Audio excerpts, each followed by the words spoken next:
Welcome to exam विवेचना।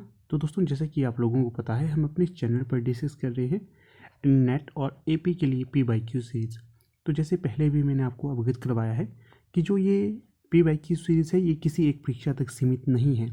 जैसे net हो गया, सेट हो गया और एपी हो गया, साथ में पीजीटी जैसी परीक्षाएं होगी, वहाँ पर काफ़ी महत्वपूर्ण होंगे ये सारे के सारे प्रश्न आपके लिए।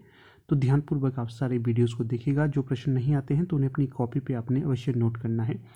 आगामी परीक्षा हेतु काफ़ी महत्वपूर्ण होंगे ये सारे प्रश्न, ठीक है। तो अगर अभी तक आप हमारे व्हाट्सएप ग्रुप के साथ नहीं जुड़े हैं तो उसके साथ जुड़िएगा। पीडीएफ इत्यादि आपको सेंड करता हूँ रोज़ वहाँ पर, नेट से संबंधित जो भी तैयारी कर रहे हैं सारा सिलेबस वहाँ पर आपको मिल जाएगा। लिंक आपको जुड़ने के लिए डिस्क्रिप्शन बॉक्स में दे दिया गया है। टेलीग्राम का भी है, व्हाट्सएप ग्रुप का भी है और अन्य जो भी हमारे माध्यम हैं उनसे जुड़ने के लिए आप डिस्क्रिप्शन बॉक्स चेक कर सकते हो, ठीक है। अगर नेट के लिए आपको पी बाई क्यू वाले नोट चाहिए तो आप उन्हें परचेज़ कर सकते हो। उसके लिए भी आपको व्हाट्सएप में मैसेज करना है, ठीक है। तो ये हमारा व्हाट्सएप नंबर दिया गया है यहाँ पर, इस पर आप क्वेरी कर सकते हो, कोई भी अगर आपको क्वेरी रहती है तो चलिए ज़्यादा समय नहीं लेंगे आज, क्योंकि लेट हो गई है आज वीडियो बनाने में। चलिए देखिएगा, पहला प्रश्न क्या पूछा गया है यहाँ पर। ये तो हमने कर लिया है पहला प्रश्न।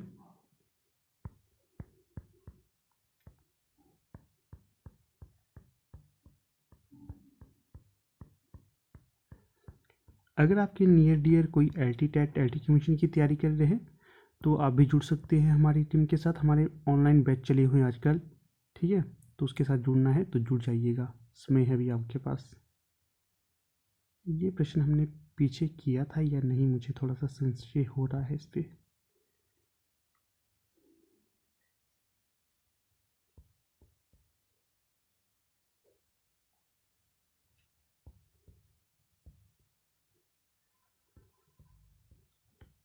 चलिए यहीं से करते हैं हम 73 से, ठीक है।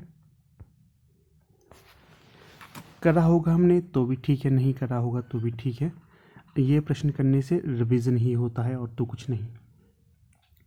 देखिए क्या पूछा गया है इस प्रश्न में। नेट वाले भैया आप क्यों नीचे आ रहे हो?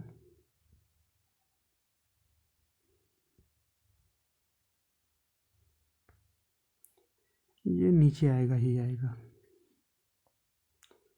तो हम भी हार नहीं मानने वाले हैं।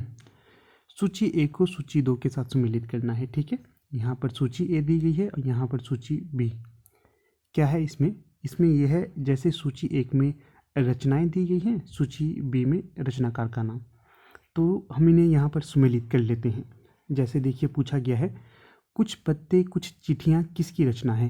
तो जो कुछ पत्ते कुछ चिट्ठियाँ रचना हो जाएगी रघुवीर सहाय की, ये मिला लेते हैं। आत्मा की आंखें, ये किसकी रचना है? आत्मा की आंखें होगी रामधारी सिंह दिनकर की रचना, इसे यहाँ पर मिला लेते हैं। चूका भी नहीं मैं, ये किसकी रचना हो जाएगी? तो चूका भी नहीं मैं, ये रचना हो जाएगी आपकी शमशेर बहादुर सिंह की। कुकुरमुत्ता, ये किसकी रचना है? ये है सूर्यकांत त्रिपाठी निराला की, ठीक है। इस प्रकार से सुमेलित रूप आपके समक्ष प्रस्तुत हो जाता है। तो जो सही होगा, ए का 4 कहाँ है? विकल्प ए में ही ए का 4 है। बी का 2, बी का 1 ये भी यहीं पर है। सी का 3 ये यहीं है। डी का 2 ये भी यहीं पर है। फिर से देखिए एक बार रिपीट करता हूँ। कुछ पत्ते कुछ चिट्ठियाँ रघुवीर सहाय, आत्मा की आंखें रामधारी सिंह दिनकर, चुका भी हूँ नहीं मैं शमशेर बहादुर सिंह, कुकुरमुत्ता सूर्यकांत त्रिपाठी निराला, ये इनकी रचना हो जाएगी इस प्रकार से। अगला जो प्रश्न है यहाँ पर क्या पूछा गया है, ये भी सूची 1 को सूची 2 के साथ सम्मिलित करने वाला है। तो चलिए इसे हम कर लेते हैं सम्मिलित। तो यहाँ पर पंक्तियाँ दी गई हैं सूची ए में, तो यहाँ पर सूची 2 में पंक्तिकार नहीं, क्या विषय मतलब क्या है, इन पंक्तियों के माध्यम से क्या भी बताया गया है, ये पूछा गया है। सूची ए में पंक्ति दी गई है और सूची बी में इसका विषय। जैसे पंक्ति ए है, करी का प्रिय आज पिंजर खोल दे। कीर का क्या है? कीर का प्रिय आज पिंजर खोल दे। इससे क्या भाव निकल रहा है? कीर का प्रिय आज पिंजर खोल दो, तो इससे ये भाव निकल रहा है स्त्री जागृति का, क्या स्त्री जागृति का क्या कह रहा है? कीर का प्रिय आज पिंजर खोल दो, अर्थात जो बेड़ियां हैं, जो एक तरह से इनके अंदर घबराहट है स्त्री के अंदर, वो खोल दो और अपनी जो नई जिंदगी है वो जीना शुरू करिए। तो कीर का प्रिय आज पिंजर खोल दो, ये स्त्री जागृति से संबंधित होगा। फिर है बीती विभावरी जागरी, ये पंक्ति का क्या विषय रहेगा? जागरण गीत है ये। और ये जो जमुना के से कछार पंद फटे बिबाई के उधार, ये पंक्ति किस हेतु कही गई है? तो इसका ये है सामाजिक विसंगति। ये जो जमुना के से कछार पंद फटे बिबाई के उधार, ठीक है। फिर है अगला, इस धारा साही जग का क्रम, शाश्वत इस जीवन का संगम, ये पंक्ति किस हेतु कही गई? क्या विषय है इसका? दार्शनिकता है इसके अंदर लक्षित हो रही, ठीक है।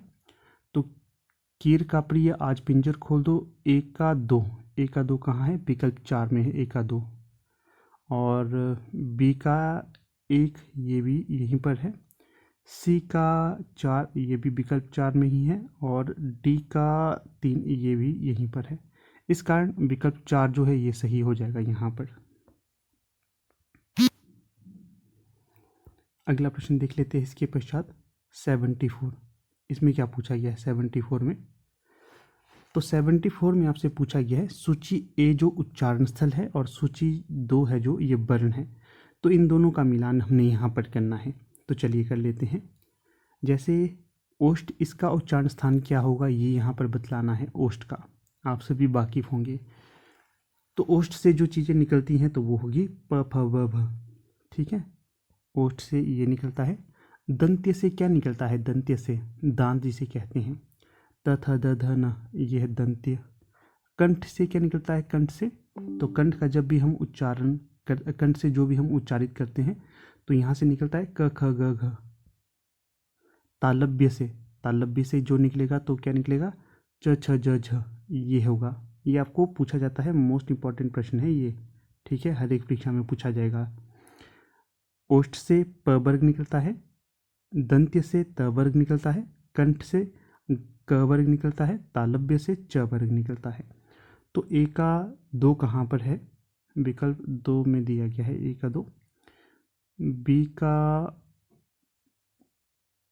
का 3 ये भी यहीं पर है।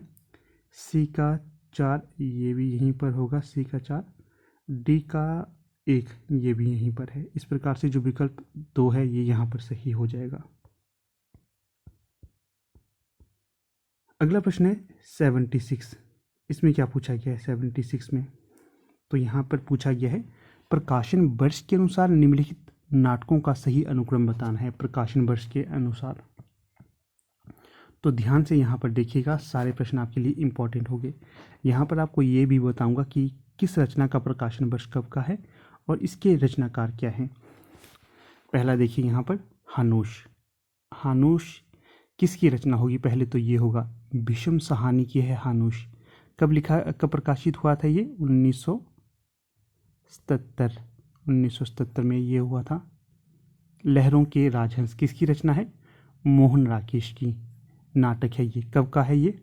प्रकाशित हुआ 1963 में। आषाढ़ का एक दिन मोहन राकेश का नाटक है। कब प्रकाशित हुआ था? 1958 में। आधे अधूरे किसका नाटक है? मोहन राकेश का। कब प्रकाशित हुआ था? 1969 में, ठीक है। ये इसका प्रकाशन वर्ष होगा सभी का। और ये भी बता देता हूँ, जितने भी प्रश्नों का आपके साथ उत्तर बता रहा हूँ ये ऑफिशियल आंसर की पर आधारित है, मेरे कोई अपने उत्तर नहीं है ये, ठीक है ना। तो इस आधार पे देखिए सबसे पहले कौन सा आएगा? पहले नंबर पे आएगा आषाढ़ का एक दिन। दूसरे नंबर पे कौन आएगा? लहरों के राजहंस। तीसरे नंबर पे कौन सा आएगा? आधे अधूरे। और चौथे नंबर पे कौन सा आएगा? हानूश। ये होगा इसका क्रम। लगा लेते हैं क्रम में। सी सबसे पहले आएगा। सी कहाँ पर है? विकल्प 3 में ही सी है, ठीक है। तो ये होगा इसका सही विकल्प। नोट करिएगा इनको आप, क्योंकि पूछे जाएंगे आपको परीक्षा में। अगला जो प्रश्न है ये भी प्रकाशन वर्ष के अनुसार सुमेलित करने वाला है। तो देखिएगा, जयशंकर प्रसाद की कहानियों का सही अनुक्रम बताना है। किसकी कहानियाँ ये सारी? जयशंकर प्रसाद की कहानियाँ हैं ये। तो इन्हें हम कर लेते हैं सुमिलित। एक मिनट, थोड़ा सा बड़ा कर लेते हैं। ओके, हाँ ये ठीक है। तो जो जयशंकर प्रसाद की कहानियों का सही क्रम क्या होगा? और थोड़ा सा बड़ा करते हैं। हाँ जी, अब ठीक है। तो देखिए, सारी जितनी भी कहानियाँ हैं चारों की चारों किसकी हैं? जयशंकर प्रसाद की हैं, याद रखना है। जैसे कहानी है इंद्रजाल, कब का इसका प्रकाशन वर्ष है इंद्रजाल का? 1936। आकाशदीप इसका कब का है? 1928। 1928 इसका है। ग्राम कहानी कब की है ये? 1912 की। गुदड़ साईं, इसका प्रकाशन वर्ष मुझे नहीं मिला है तो इसे हम छोड़ देंगे। बाकी ये इंद्रजाल, आकाशदीप, ग्राम और गुदड़ साईं, ये चारों की चारों कहानियाँ जयशंकर प्रसाद की होंगी। तो अगर हम इस हिसाब से भी इन्हें सुमेलित करते हैं तो पहले नंबर पे कौन सी कहानी आएगी? ग्राम। सी कहाँ पर है? तो सी अगर जो है ये विकल्प ए में ही है, पहले आएगा ग्राम। 1912 है ग्राम का। फिर गुदड़ साई का नहीं पता चला है। और फिर दूसरे नंबर पे आएगी आपकी आकाशदीप, इसका है 1928। और इंद्रजाल ये चौथे नंबर पे आएगी 1936।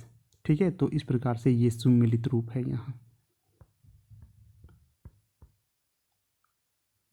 अगला प्रश्न देखिए 76। यहाँ पर क्या पूछा गया है? निम्नलिखित ग्रंथों का सही अनुक्रम है, तो बताइएगा दिए गए विकल्पों में से सही अनुक्रम कौन सा होगा। यहाँ पर आपको ये भी बताऊंगा कि किसकी कौन सी कृति है। पाश्चात्य काव्य शास्त्रियों की रचना हो जाएगी। जो रिपब्लिक है ये लिखी गई थी 380 के आसपास, 380 ईस्वी के आसपास। और किसकी रचना हो जाएगी? ये प्लेटो की। Mind in the modern world ये कब लिखी गई थी? 1929। और किसकी रचना है? रिचर्ड्स की रचना होगी ये। आइए रिचर्ड्स की। फिर है प्रैक्टिकल क्रिटिसिज्म, ये कब लिखी गई थी? मतलब प्रकाशित कवि, ये सारी रचनाएं प्रकाशित हैं, ये पूछा गया है 1972 में। किसकी रचना होगी ये? Lionel Trilling. किसकी? लियोनल ट्रिलिंग, 1972 की है। फिर है essays ancient and modern, essays ancient and modern, तो ये टी.एस. इलियट की रचना है। इसका प्रकाशन वर्ष मुझे नहीं मिला है, टी.एस. इलियट की रचना हो जाएगी। इसी आधार पर हम यहाँ पर देख लेते हैं पहले नंबर पे कौन सी है। रिपब्लिक प्लेटो की पहले नंबर पे है। दूसरे नंबर पर mind in the modern world, ये दूसरे नंबर पे है। तीसरे नंबर पे है प्रैक्टिकल क्रिटिसिज्म 1972। ठीक है, और इसका हमें नहीं पता है। इसी अगर हमें तीन भी पता होगा ना तब भी हम कर लेते हैं। तो रिपब्लिक पहले नंबर पे है। देखिए रिपब्लिक कहाँ पर? ए सबसे पहले कहाँ? हाँ, इसी में देखिए, एक से ही हमें इसके उत्तर पता चलेंगे। रिपब्लिक पता है तो हम बाकी भी सॉल्व कर लेते हैं। ये छोटी छोटी ट्रिक्स होती हैं पेपर को क्रैक करने के लिए, ध्यान रखना है। ये होगा इसका उत्तर, विकल्प ए। बाकी को देखने की ही जरूरत नहीं है। क्यों? क्योंकि रिपब्लिक ही पहली है तो ए बाकी कहीं पर नहीं दिया गया है सिवाय एक नंबर वाले की। अगला है देखिए प्रश्न 79। इसमें क्या पूछा गया है? 79 में भी मुंशी प्रेमचंद की जो कहानियां हैं इनका सही क्रम बताना है। किसकी कहानियां होंगी सारी ये? मुंशी प्रेमचंद। कई बार पूछा जाता है मुंशी प्रेमचंद को प्रेमचंद्र कहा जाता था या चंद, तो मुंशी प्रेमचंद को मुंशी प्रेमचंद कहा जाता है, प्रेमचंद्र नहीं, ध्यान रखना है। तो क्या होगा यहाँ पर सही क्रम, देख लेते हैं। बूढ़ी काकी, जो बूढ़ी काकी कहानी है इसका प्रकाशन वर्ष है 1921 का। कब का? 1921 का, ज़्यादा समय तो नहीं, ठीक है।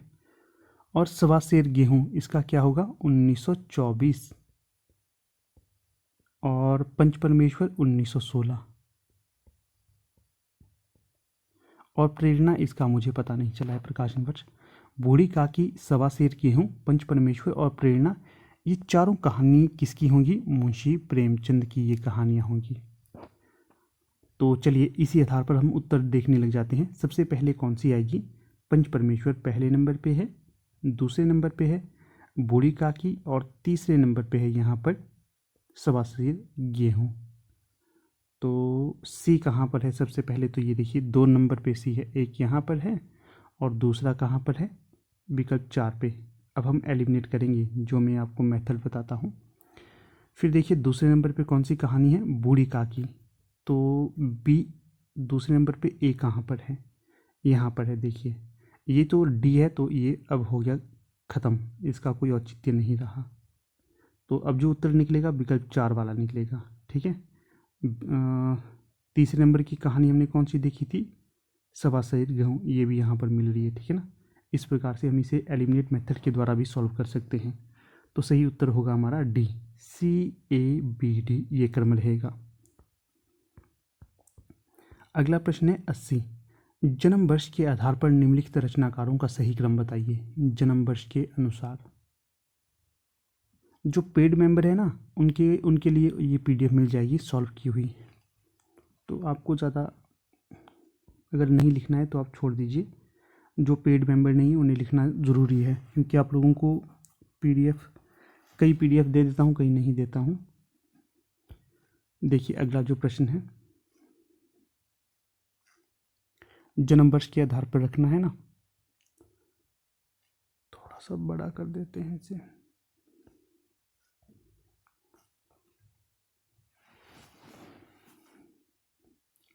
सबसे पहले आएंगे रामदर्श मिश्र।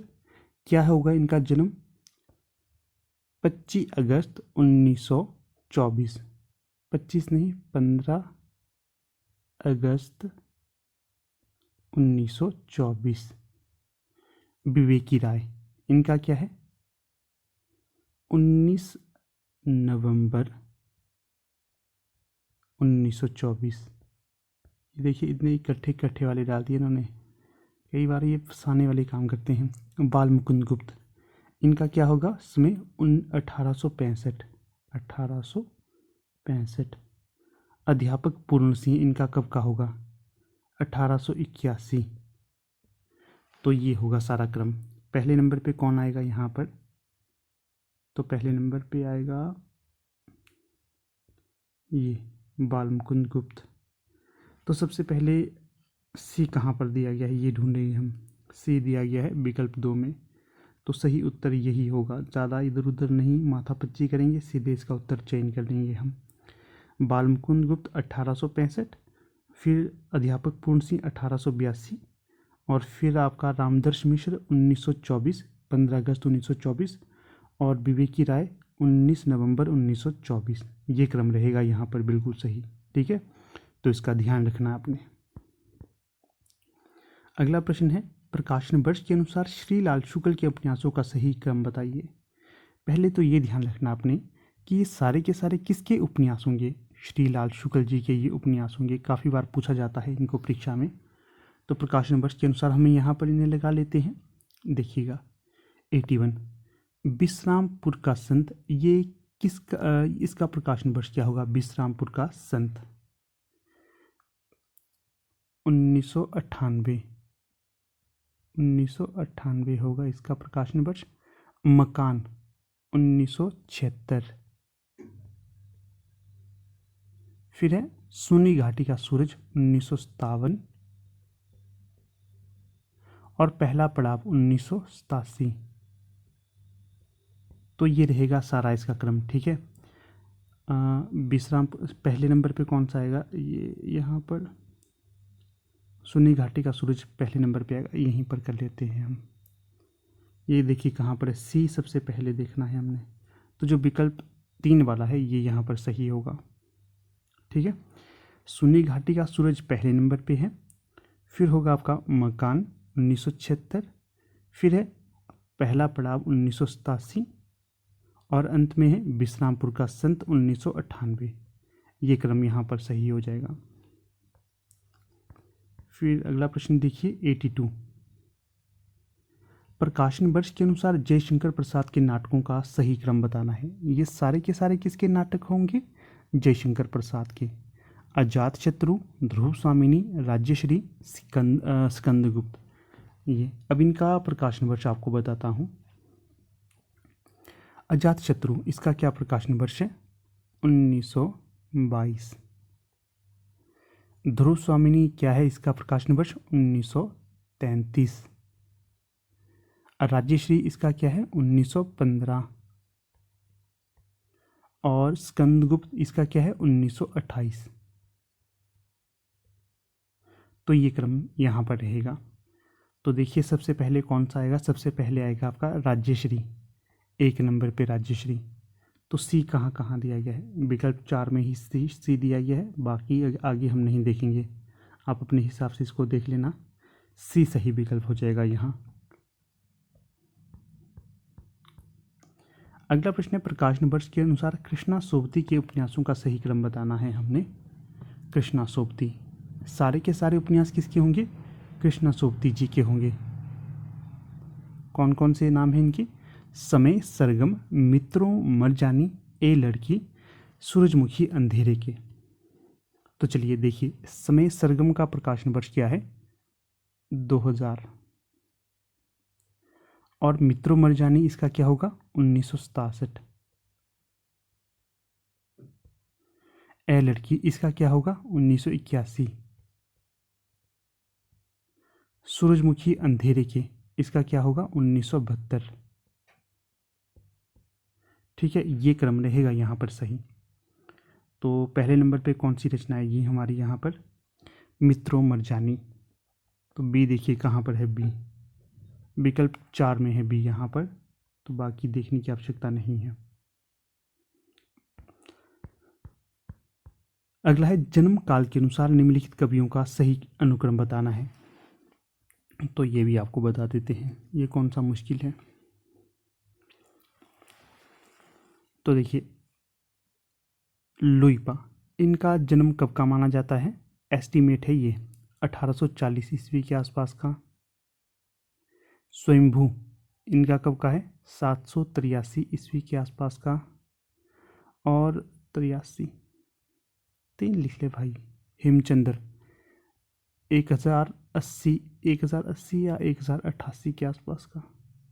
पुष्पदंत 1972 के आसपास का। 1972 नहीं, क्या बोल रहा हूँ मैं यार, 972। ठीक है, इस हिसाब से हम देखते हैं सबसे पहले कौन सा आएगा बंदा? स्वयंभू आएंगे सबसे पहले। तो 783 है ना, तो बी कहाँ कहाँ पर है? एक ही जगह पर बी है, तो ये होगा हमारा उत्तर। अगला है, निम्नलिखित काव्य ग्रंथों का सही अनुक्रम बताना है। तो देखिएगा, सबसे पहले जो नाम आता है उदिता का, उदिता काव्य संग्रह है, काव्य ग्रंथ।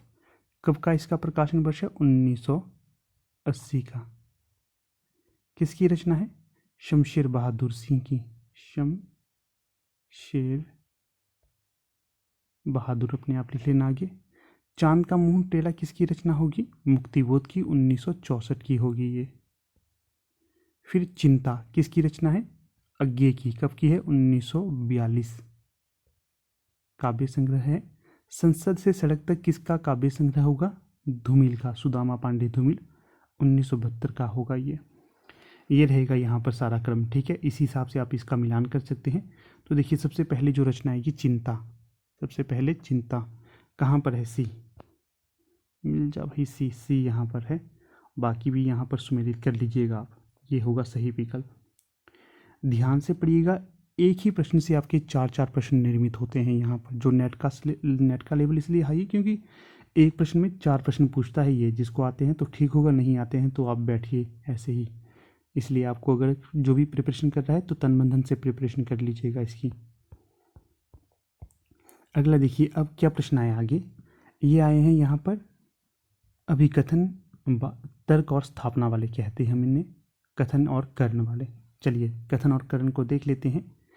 नीचे 2 कथन दिए गए हैं, एक है अभिकथन और दूसरा है उसका, दूसरा क्या है? रीजन वाला या कारण वाला। जैसे मिला लेते हैं। अभिकथन क्या दिया गया है यहाँ पर? फ्राइड मानते हैं कि कभी मनोरोगी होता है। फ्राइड क्या मानता है? कि कभी मनोरोगी होता है। फ्राइड ने यह माना। ठीक है, अब कारण क्या दिया गया है? क्योंकि मनुष्य मात्र मनोरोगी है। क्या सच में मनुष्य मात्र मनोरोगी है? क्योंकि मनुष्य मात्र मनोरोगी है ऐसा माना जाता है तर्क के आधार पर। अब यहाँ पर क्या है, अब हमने यहाँ पर सही कथन का चयन करना है कि क्या सही होगा। यहाँ पर देखिए जो विकल्प ए है ये सही होगा कि ए और आर दोनों सत्य हैं और आर ये जो है आर ए की व्याख्या है, आर जो है ए की व्याख्या है, इसलिए ये सही हो जाएगा। यहाँ पर 86 का सही विकल्प ए है। सही कहा है कि फ्राइड ने माना है कि कवि मनोरोगी होता है, बिल्कुल सही कथन है, क्योंकि मनुष्य मात्र मनोरोगी है, ये भी सही कथन हो जाएंगे। ठीक है, अगला देखिए, अगला क्या है 87। 87 में क्या कहा गया है, अभी कथन है मार्क्सवाद साहित्य सृजन का प्रधान कारण श्रम को मानता है। जो मार्क्सवाद है ये साहित्य सृजन का प्रधान कारण किसे मानता है, श्रम को। अब कारण देखिए इसका क्या कारण है, क्योंकि श्रम के बगैर साहित्य की परिकल्पना असंभव है। श्रम के बगैर साहित्य की परिकल्पना असंभव है, श्रम के बगैर। तो देखिए अगर हम यहाँ पर ध्यान से देखते हैं कि मार्क्सवाद साहित्य सृजन का प्रधान कारण श्रम को मानता है, ये तो हम बिल्कुल सही मानेंगे, हाँ जी सही है ये। अब इसके कारण की तरफ हम जाते हैं तो क्या है, क्योंकि श्रम के बगैर साहित्य की परिकल्पना असंभव है। नहीं, श्रम के बगैर साहित्य की परिकल्पना संभव है, असंभव नहीं होगी, इसलिए ये वाला कथन यहाँ पर असंगत हो जाएगा। पहला तो सही है, दूसरा असत्य होगा। कौन सा विकल्प होगा यहाँ पर सही, तो तीसरा विकल्प यहाँ पर सही हो जाएगा। ठीक है, ए सत्य है, आर असत्य है। अगला देखिए प्रश्न 88, क्या पूछा गया है 88 में आपसे। 88 में पूछा गया है जॉक देरिदा का मानना है कि पाठ का अर्थ पाठक तय करता है। किसका मानना है, जो जॉक देरिदा है इनका मानना है कि पाठ का अर्थ पाठक तय करता है। ठीक है, कारण, क्योंकि पाठकों के मन की भिन्नता के कारण पाठ बहुलार्थी होता है। क्योंकि पाठकों के मन की भिन्नता के कारण पाठ बहुलार्थी होता है। क्या आपको भी ऐसा लगता है? बिल्कुल ऐसा लगता है। जैसे जॉक देरिदा ने माना कि पाठ का अर्थ पाठक तय करता है, बिल्कुल। जैसे कि उदाहरण के लिए आप कोई उपन्यास पढ़ रहे हैं, ठीक है ना, उसका अर्थ आप कुछ अलग निकाल सकते हैं। चलिए उपन्यास तो छोड़िए, कोई मूवी देखने चले गए आप, ठीक है ना, तो जब आप मूवी देखने जा रहे हैं और मूवी देखने के पश्चात उस मूवी का अर्थ आपके लिए अलग निकलेगा, आपके मित्र के लिए अलग निकलेगा, आपकी मम्मी को के लिए अलग निकलेगा, आपके पापा के लिए अलग निकलेगा, सभी का अलग अलग अर्थ पाठक निकालता है। ठीक है, पाठ का, ये यहाँ पर मूवी की बात कर रहा हूँ, वास्तविकता में उपन्यास की बातें होती इस तरह। जब हम कोई पुस्तकें पढ़ते हैं ना, उसके पश्चात पुस्तकों को पढ़ने के पश्चात अर्थ सभी का भिन्न भिन्न होता है, किसी का सेम भी होता है, अधिकतर का भिन्न भिन्न होता है। तो ये पाठ का अर्थ पाठक ही तय करता है, सही कथन है। क्योंकि पाठकों की मन की भिन्नता के कारण ही पाठ बहुलार्थी होता है, बिल्कुल। पाठकों के मन की भिन्नता के कारण ही पाठ बहुलार्थी होता है, अर्थात इसका अर्थ बहु अर्थ पे निकलता है, हर एक पाठक इसका अपना अपना अर्थ निकालता है, इसलिए दोनों कथन यहाँ पर सही हो जाएंगे। ए और आर दोनों सही है, कहाँ पर, विकल्प ए में ही ये सही होंगे। फिर अगला प्रश्न क्या है यहाँ 89 को हम पढ़ लेते हैं। क्या कथन है इसका, कथन है इसका कल्पना काव्य का अनिवार्य तत्व है। कल्पना काव्य का कैसा तत्व है, अनिवार्य तत्व है।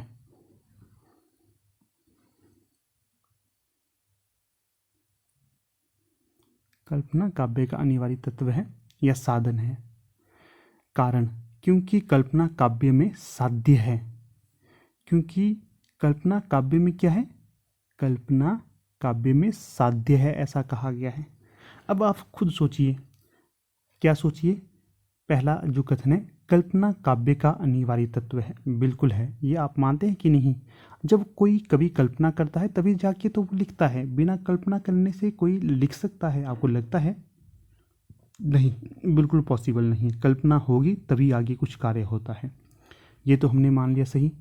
क्योंकि कल्पना काव्य में साध्य है।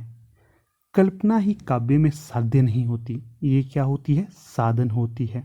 क्योंकि ऊपर कहा गया ना कल्पना काव्य का साधन है, तो ये होगा आपका साधन, साध्य नहीं होगी। ठीक है, इसलिए ये तो यहाँ पर असंगत कथन होने वाला है। ए होगा सही और आर होगा असत्य। तो कहाँ पर है ए और आर सही, हाँ विकल्प 3 में यहाँ पर सही हो जाएगा। ए सही है लेकिन आर सही नहीं है। ठीक है, तो उत्तर भी इसका हमारा सी ही सही होगा। सी मतलब 3।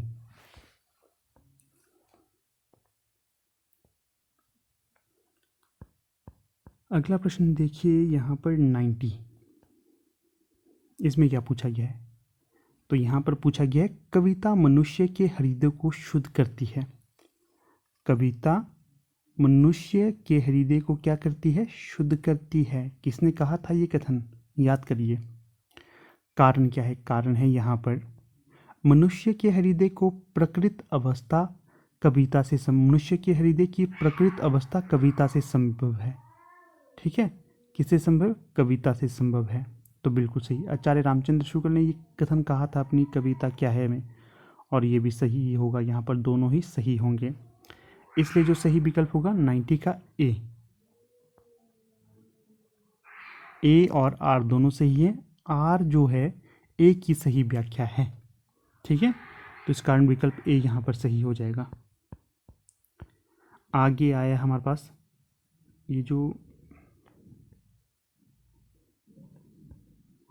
ये जो पैराग्राफ होता है ना, इसको पढ़ना पड़ता है पहले, उसके बाद इसके उत्तर दिए जाते हैं। चलिए हम लोग पढ़ लेते हैं पहले से।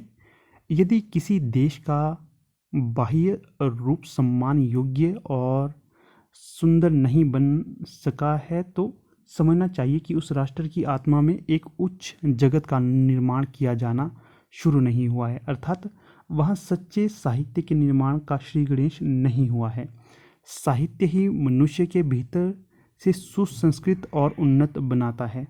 साहित्य ही मनुष्य को भीतर से सुसंस्कृत और उन्नत बनाता है, और तभी उसका बाह्य रूप भी साफ और स्वस्थ दिखाई देता है।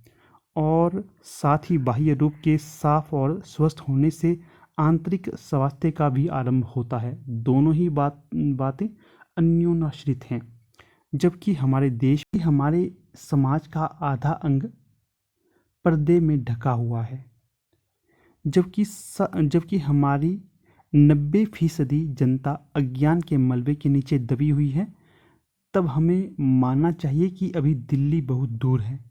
हम साहित्य के नाम पर जो कुछ कर रहे हैं और जो कुछ दे रहे हैं, उसमें कहीं बड़ी भारी कमी रह गई है। हमारा भीतर और बाहर अब भी साफ स्वस्थ नहीं है।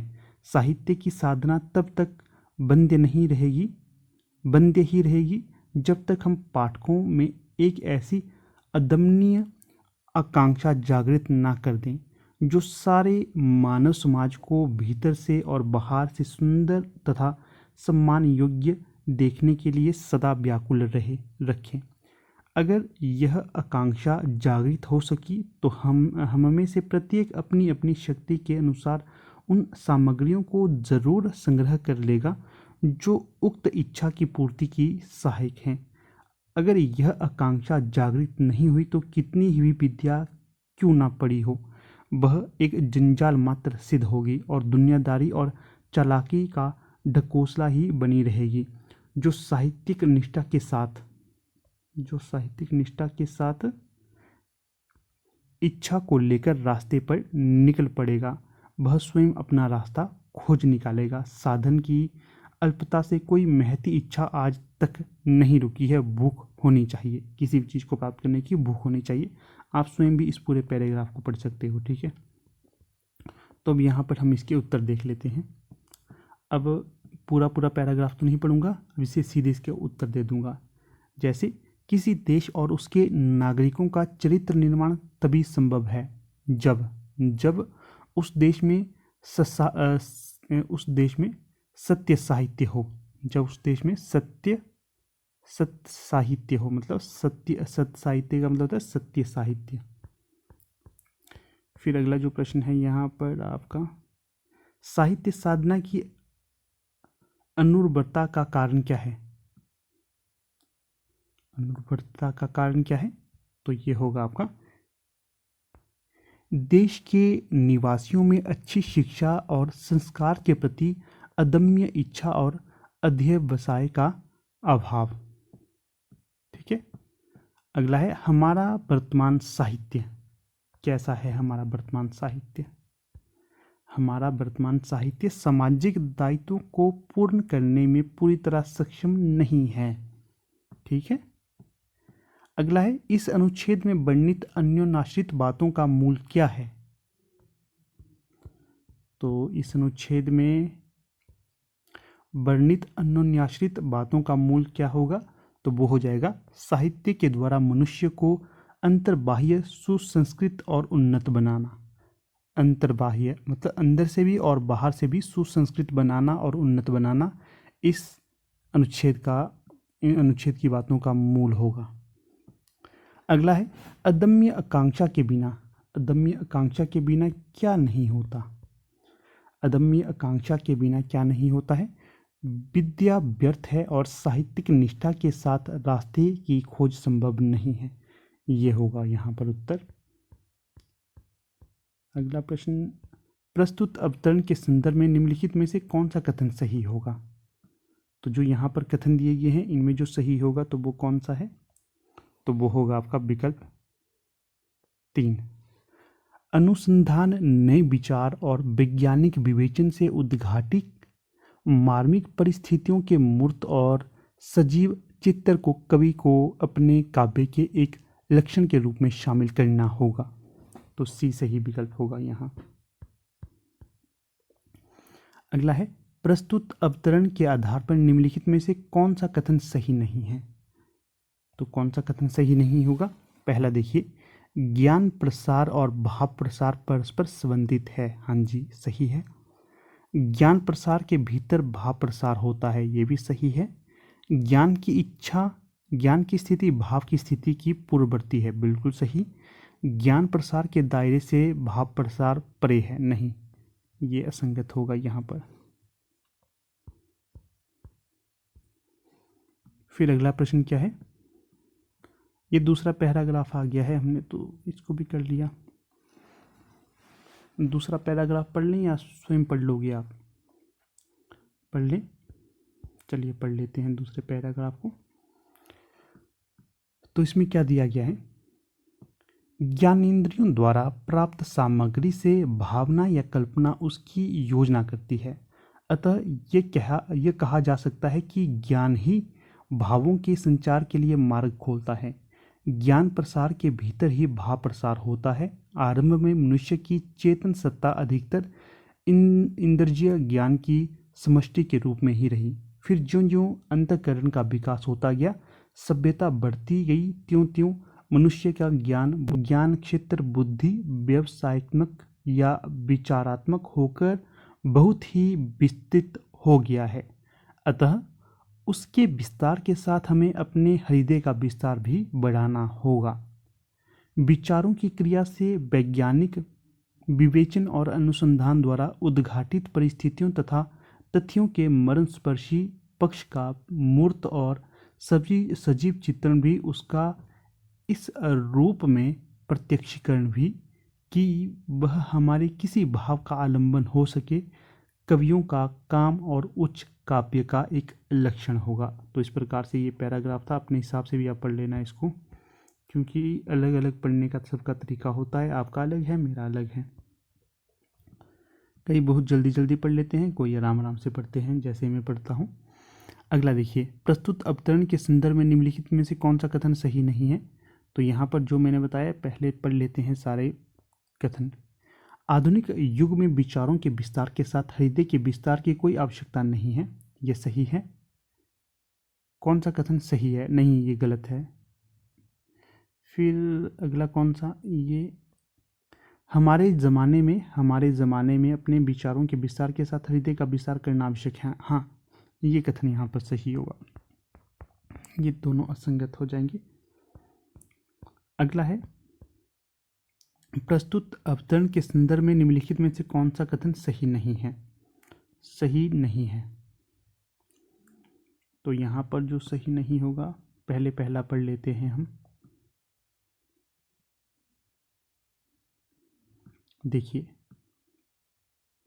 भावना या कल्पना ज्ञानेंद्रियों से प्राप्त सामग्री को संयोजित करती है। बिल्कुल सही। नए विचारों, वैज्ञानिक विवेचनों के परिप्रेक्ष्य में कवि को अपनी सृजना शक्ति को समृद्ध करना आवश्यक है। ये भी सही है। भाव का प्रसार ज्ञान के प्रसार के भीतर है। ये भी सही है, परंतु जो विकल्प 2 है ये सही नहीं होगा। भाव व्यापार से ज्ञान व्यापार संचालित होता है।